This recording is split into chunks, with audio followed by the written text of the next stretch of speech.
1, mata kuliah pengembangan kurikulum pendidikan agama Islam akan mempresentasikan tentang konsep-konsep dasar kurikulum. Pengertian kurikulum. Istilah kurikulum yang pada awalnya digunakan dalam dunia olahraga, kurikulum diartikan sebagai jarak yang harus ditempuh oleh seorang pelari, mulai dari start sampai finish, untuk memperoleh medali, penghargaan. Kemudian, pengertian tersebut diterapkan dalam dunia pendidikan menjadi sejumlah mata pelajaran atau subjek yang harus ditempuh oleh seorang siswa dan dari awal sampai akhir program pelajaran. Untuk memperoleh penghargaan dalam bentuk ijazah, dari pengertian tersebut dari kurikulum terkandung dua hal pokok, yaitu yang pertama adanya mata pelajaran yang harus ditempuh oleh siswa, dan yang kedua tujuan utamanya yaitu untuk memperoleh ijazah. Dengan demikian implikasi terhadap praktek pembelajaran yaitu setiap siswa harus menguasai seluruh mata pelajaran yang diberikan dan menempatkan guru dalam posisi yang sangat penting dan menentukan. Pengertian kurikulum seperti disebutkan di atas dianggap pengertian yang sempit atau sangat sederhana jika kita mempelajari buku-buku atau literatur lainnya tentang kurikulum, terutama yang berkembang di negara-negara maju, maka akan ditemukan banyak pengertian yang lebih luas dan beragam. Dimensi pengertian kurikulum. Secara konseptual, pengertian kurikulum dapat dikelompokkan pada 3 dimensi pengertian, yaitu kurikulum sebagai mata pelajaran, yang kedua kurikulum sebagai pengalaman belajar atau learning experience, yang ketiga kurikulum sebagai program atau rencana pembelajaran. Ketiga dimensi pengertian kurikulum tersebut secara singkat dapat diuraikan seperti pengertian kurikulum. Pada dimensi pertama, mengandung makna bahwa pada dasarnya kurikulum itu terdiri atas sejumlah mata pelajaran yang harus ditempuh siswa. Dalam hal ini, kurikulum selalu berorientasi pada penguasaan isi atau materi pelajaran sebagai sasaran akhir proses pendidikan. Isi atau materi pelajaran yang harus dikuasai siswa tersebut pada hakikatnya merupakan ilmu pengetahuan yang terkait dengan setiap mata pelajaran. Dimensi pengertian kurikulum sebagai mata pelajaran ini dianggap merupakan pandangan yang terlalu sempit dan sederhana. Namun demikian, pada kenyataannya masih banyak diterapkan dalam praktek pelaksanaan pendidikan dewasa ini. Terus ada pengertian kurikulum pada dimensi kedua, tidak dibatasi hanya sebagai sejumlah mata pelajaran saja, tetapi mencakup semua pengalaman belajar atau learning experience yang dialami siswa dan mempengaruhi perkembangan pribadinya. Dengan demikian, pengertian kurikulum itu mencakup seluruh kegiatan yang dilakukan oleh siswa. Ahli kurikulum memandang kurikulum sebagai semua ahli kurikulum yang berpendapat seperti itu. Di antaranya Harold B. Alberti tahun 1965, ia memandang kurikulum sebagai semua kegiatan yang diberikan kepada siswa di bawah tanggung jawab sekolah. Nah, kurikulum tidak dibatasi pada kegiatan di dalam kelas saja, tetapi mencakup juga kegiatan-kegiatan yang dilakukan siswa di luar kelas. Terus ada pengertian kurikulum pada dimensi ketiga, mengandung makna bahwa kurikulum tersebut merupakan suatu program atau rencana belajar, a plan for learning. Pengertian kurikulum pada dimensi ini nampaknya untuk menjembatani pandangan mengenai pengertian kurikulum yang terlalu sempit dan pandangan yang terlalu luas. Berikut adalah beberapa pengertian kurikulum menurut para ahli. Menurut Sujiarto, kurikulum merupakan serangkaian pengalaman dan kegiatan belajar yang direncanakan untuk diatasi oleh siswa dalam rangka mencapai tujuan pembelajaran yang telah ditetapkan oleh suatu lembaga pendidikan yang berwenang. Adapun di Indonesia, dalam Undang-Undang Nomor 20 Tahun 2003 Pasal 1 Ayat 19, Konstitusi menyatakan bahwa kurikulum adalah seperangkat rencana dan pengaturan mengenai tujuan, isi, dan bahan pelajaran, serta cara yang digunakan sebagai pedoman penyelenggaraan kegiatan pembelajaran untuk mencapai tujuan pendidikan tertentu. Terus ada menurut Suryo Broto dalam bukunya Manajemen Pendidikan di Sekolah, menerangkan bahwa kurikulum adalah segala pengalaman pendidikan yang diberikan oleh sekolah kepada seluruh anak didiknya, baik dilakukan di dalam sekolah maupun di luar sekolah. Nampaknya Suryo Broto memandang semua sarana prasarana dalam pendidikan yang berguna untuk anak didik merupakan kurikulum. Ya, dalam sebagai sumber referensi disebutkan bahwa definisi kurikulum memiliki ragam pengertian, seperti menurut Nurgiantoro bahwa kurikulum yaitu alat untuk mencapai tujuan tertentu. Dalam pendidikan, kurikulum dan pendidikan adalah dua hal yang sangat erat kaitannya, tidak dapat dipisahkan satu sama lainnya, seperti itu. Awal sejarah istilah kurikulum bisa dipergunakan dalam dunia atletik, kurur yang berarti berlari.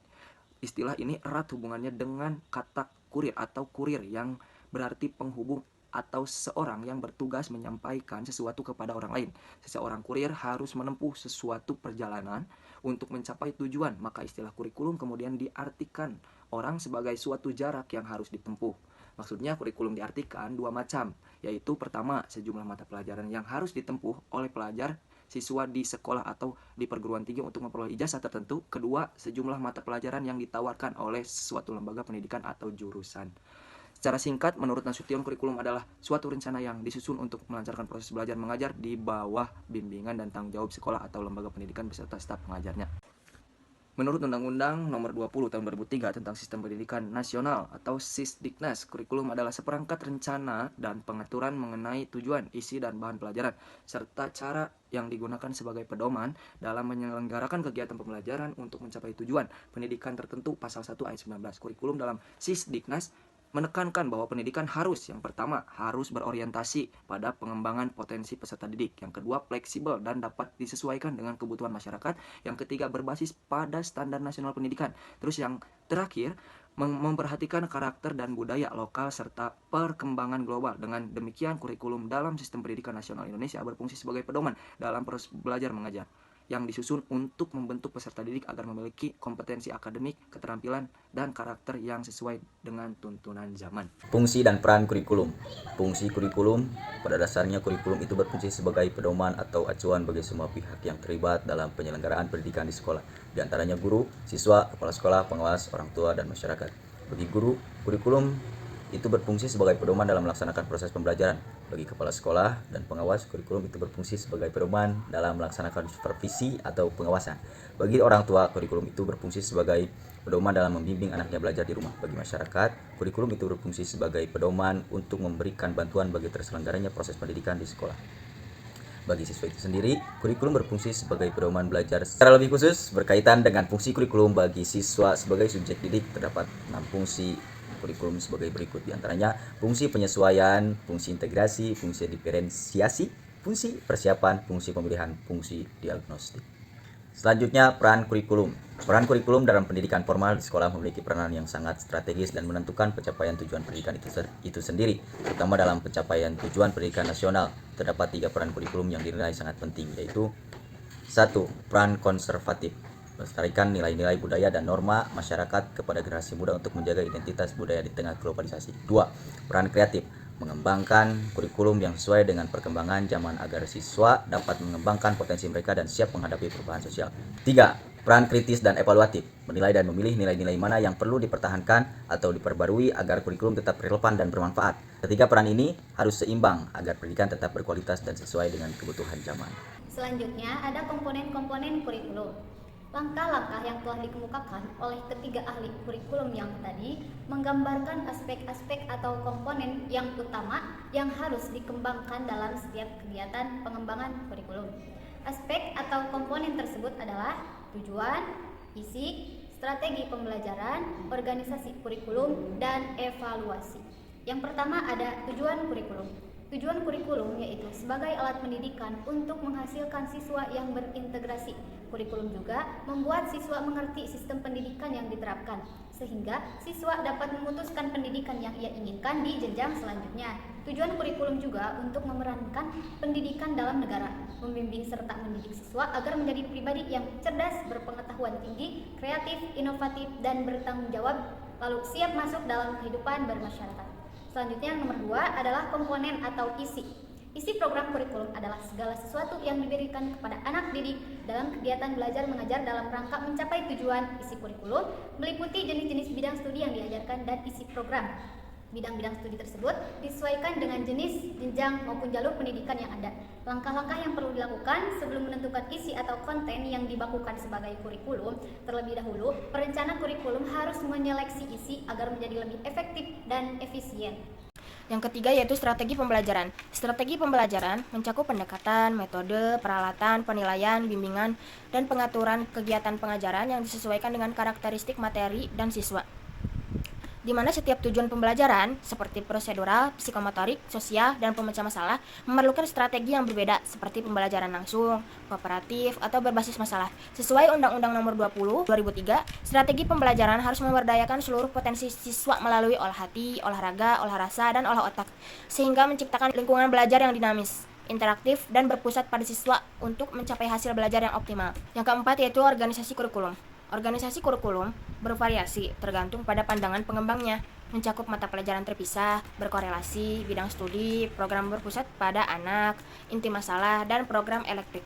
Kurikulum tingkat satuan pendidikan atau KTSP cenderung menggunakan pendekatan elektrik, membagi mata pelajaran menjadi 5 kelompok utama, yaitu agama, kewarganegaraan, iptek, estetika, jasmani, yang kemudian dijabarkan lebih lanjut sesuai jenjang dan jenis sekolah, serta menambahkan muatan lokal dan pengembangan diri untuk memenuhi kebutuhan dan minat siswa.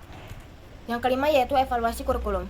Evaluasi kurikulum sebagai komponen penting bertujuan untuk menilai tercapaian tujuan pendidikan dan kinerja kurikulum secara menyeluruh, mencakup efektivitas, relevansi, efisiensi, dan kelayakan.